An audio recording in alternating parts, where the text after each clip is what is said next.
Hi, welcome to another episode of Hot Takes. Chris Philp, probably not a name you've heard of, but he's actually the Conservatives' shadow Home Secretary, the opposite number, I suppose, of Yvette Cooper. And he is having what can only be described, I think, as a full-on meltdown over Britain's failing justice system. The justice system in general, but in particular, he's having a breakdown. If you've been watching our content but haven't subscribed yet, you're not alone. Over 98% of our viewers haven't subscribed. If you want to stay updated with the latest news in a clear and simple way, now's the perfect time to subscribe. By subscribing, you'll be among the first to know about all the new updates.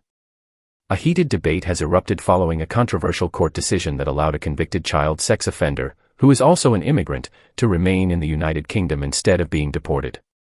This ruling has raised serious concerns about the priorities of the British judicial system, as many argue that the rights of criminals are being placed above the safety and well-being of children and the general public.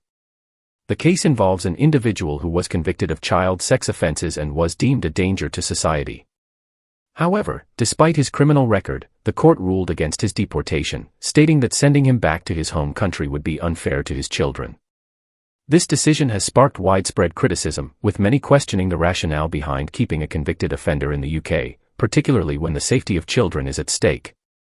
The ruling comes amid growing public concern over what some describe as lenient judicial decisions influenced by liberal judges who prioritize human rights laws over public safety. Many critics argue that the European Convention on Human Rights, ECHR, is being used to protect criminals rather than ensuring justice for victims. Government reaction and calls for reform.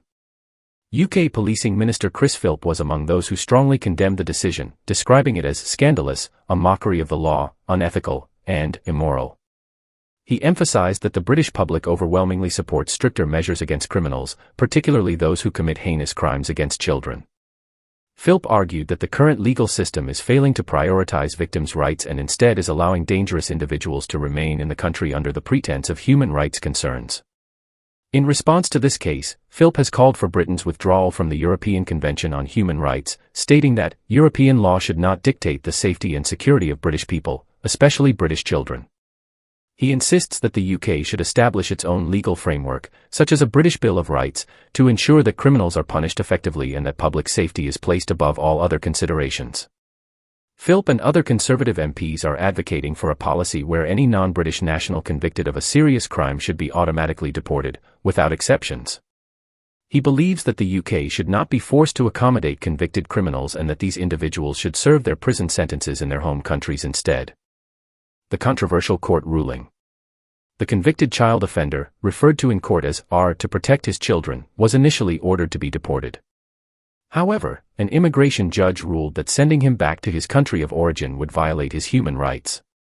The judge determined that he could face hostility or mistreatment upon return, and therefore, deportation was blocked under Article 3 of the ECHR, which prohibits torture, inhumane, or degrading treatment. This decision has shocked and angered many, as critics argue that the court appears more concerned with the human rights of convicted criminals than with protecting innocent children. There is growing frustration with the judicial system's perceived tendency to defend perpetrators while neglecting the suffering of victims. The ruling has also raised questions about the broader state of the British justice system, with many believing that the courts are working against the interests of the people rather than for them. Some commentators argue that common sense and justice should dictate that an individual convicted of such crimes should not be allowed to remain in the UK, yet the legal system appears to be bending over backward to protect him. Public reaction and calls for stricter measures. This case has further fueled the ongoing debate about the need for stricter laws on deportation and crime punishment. Many believe that the UK needs to adopt a zero-tolerance policy when it comes to crimes against children and that individuals convicted of such offences should not be granted any legal protections under human rights laws. Public sentiment is strongly in favour of making deportation mandatory for foreign nationals who commit serious crimes. Many argue that anyone who is not a British citizen and is convicted of a severe crime should be immediately deported upon sentencing. British nationals convicted of similar crimes should receive full-term life imprisonment without parole. The legal loopholes that allow criminals to avoid deportation on human rights grounds should be closed immediately. There is growing concern that as long as the UK remains bound by the ECHR, similar cases will continue to arise, preventing the country from taking the necessary steps to protect its citizens. Comparisons with the United States and the case for harsher punishments.